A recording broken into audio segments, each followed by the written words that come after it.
Go ahead. Natasha, what was just kind of your assessment of how you guys did offensively without two starters? For me, it's not about the offense at all. I think we're getting the shots that we want. Obviously, we could make some more shots down the stretch, but I'm truly tired of talking about offense because we have so many weapons. What we need to talk about is our defense. We got to be able to defend. We got to take pride in our matchups and knowing our personnel and not fouling, not putting them to the line. Defense to me is just about pride and effort, and we got to be better. And that's a controllable for us. So that's where I've always hung my hat. It's won me a championship in my career, and we just got to continue to get better every day on the defensive end and committing to that. Kahleah, can you just talk about Natasha Mack, how she played today and starting and filling in a role that was left by Rebecca Allen? She did great. You know, it's hard to be in a position, you know, where, you know, you don't know when the minutes are going to come, but no matter what, you still have to be ready. And then your margin of error is still slim. So she does a great job. She wants to continue to learn. She's always asking questions. And she just strives to be perfect. And we just try to give her the confidence and tell her, you know, it's not always going to be perfect, but she's playing her role perfectly for us, and it's just going to continue to get better. And then Natasha, can you just talk about the next man up mentality to be resilient and keep pushing with the adversity of injuries? Yeah, I mean, it's going to take all of us. Every person on this roster has a role on this team, whether they're in the game, whether they're not. We need to have that next man mentality. And this has been a long stretch. 3 games in 4 days is a lot, but that's no excuse. And I am proud of our fight today. We just need to be better down the stretch and better executing, but again, better on the defensive end as a whole. Hey, Kahleah and Natasha. I'm Aya Abdeen for Arizona PBS Clock 8 News. What are the highlights for the Phoenix Mercury despite the loss tonight? Ooh, I think that's a tough question after a loss, but you know, we can talk about Natasha Mack, we can talk about that next man mentality, we can talk about we did get what we wanted on the offensive end most of the time. We're getting to our spots. When we are good on the defensive end, it's fun to play, and then to get out and transition and do what we want to do. So there's a lot of good things that we can take away from tonight, and you know, while we're going to be hard on ourselves as leaders of this team, and you know, with taking 2 losses, there is a lot of good things that we're going to continue to carry over. But to be great, you got to be real about where your shortcomings are right now. So we're just going to go back to the dialing board, traveling tomorrow, and then we got to go get one in Dallas and get back on track. Tasha, you guys aren't superhuman, so drawing us into the athlete's world a little bit, what's the mental toll that comes with playing 3 games in 4 nights that we might not see? I'm not even You see these designer bags under my eyes?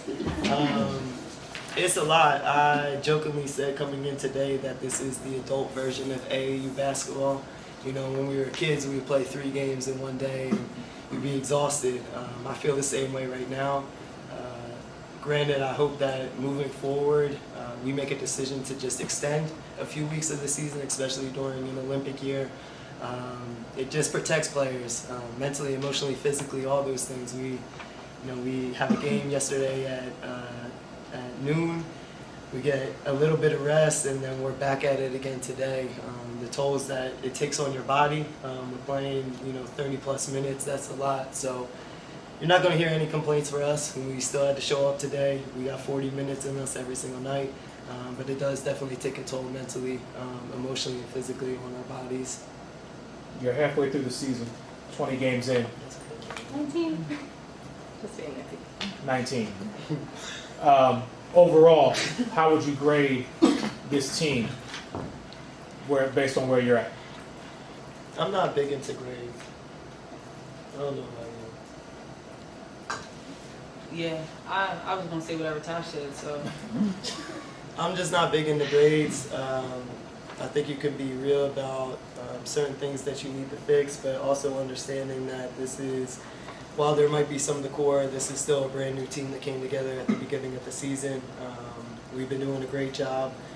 We're very critical on ourselves, but yeah, I'm not into grades, so I don't know what grade that you would give our team, but I know it's just about being that 1% better every day, being real about where we need to be better at, and then progressing forward. But yeah, I wasn't really a school person, so I don't know about grades. I got E for eligible when I was in school. That's what I was worried about. Natasha, kind of going off of that, the 6 games left before the All-Star break, what do you want to see from this team, especially with those 5 games on the road? It is a tough stretch for them. She said Natasha. I like how you Whichever said it. Yeah. Honestly, we need to start with Dallas. We've gone into this stretch with knowing that we had 9 games before the All-Star break, taking it 1 game at a time, but now dropping 2. The reality is that we have to go get a win on the road.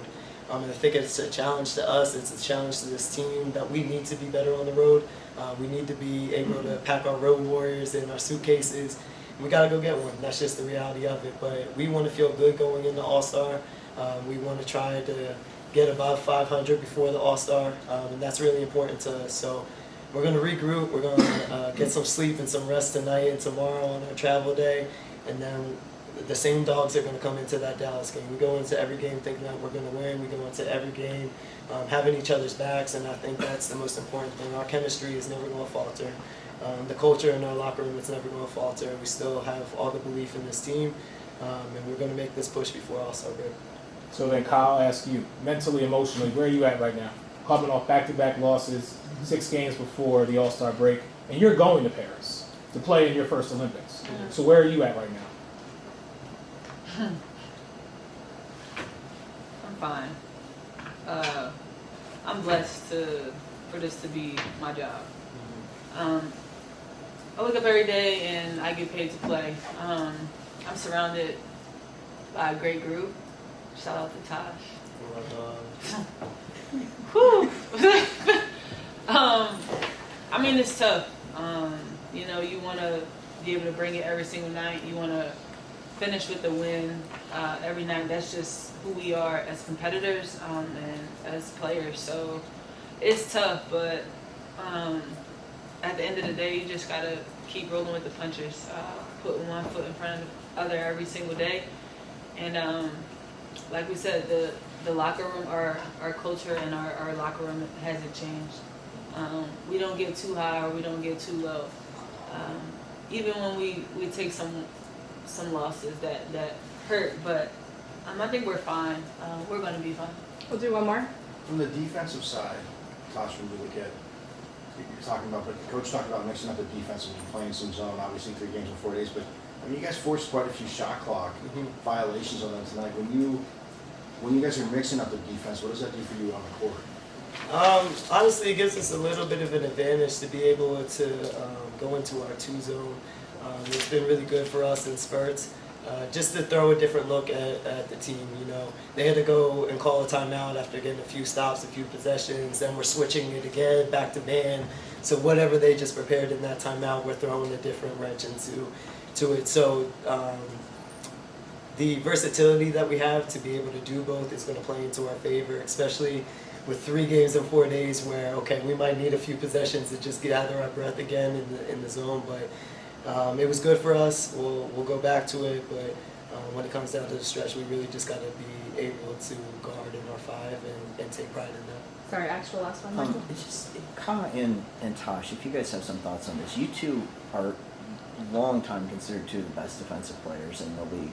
When defense isn't working the way you want it to as a team, what are usually the reasons for that? Is it the pieces coming together right? Is it everybody being on the same page? Like, what do you guys think? Because you said you don't feel like this has been the defensive team you want it to be. Yeah, I think first and foremost, it just comes with like our individual matchups, right? Knowing your personnel, knowing which hand they want to go to, knowing their tendencies on the floor, where their scoring spots are on the floor. That is like first and foremost our responsibility is to guard our yard every single night. And then yes, we got to be on the same page. So we're big on Meg, we're big on Now, we're big on helping the helper. And right now we're just being put in tough positions. Obviously, I'm having to guard the 4 most nights. which takes me off of the perimeter.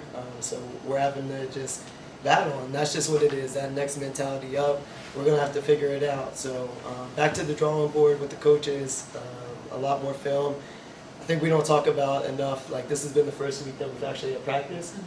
So to be able to like go in and actually fix things and not just sit in the locker room and watch film, to be able to like physically go out there, explain it, see it, those things are all important. So I'll be happy when we do have some practice time to just really go over things, but you know, you just gotta roll with the punches, you gotta make adjustments, and you just gotta play harder too. Thanks, bro.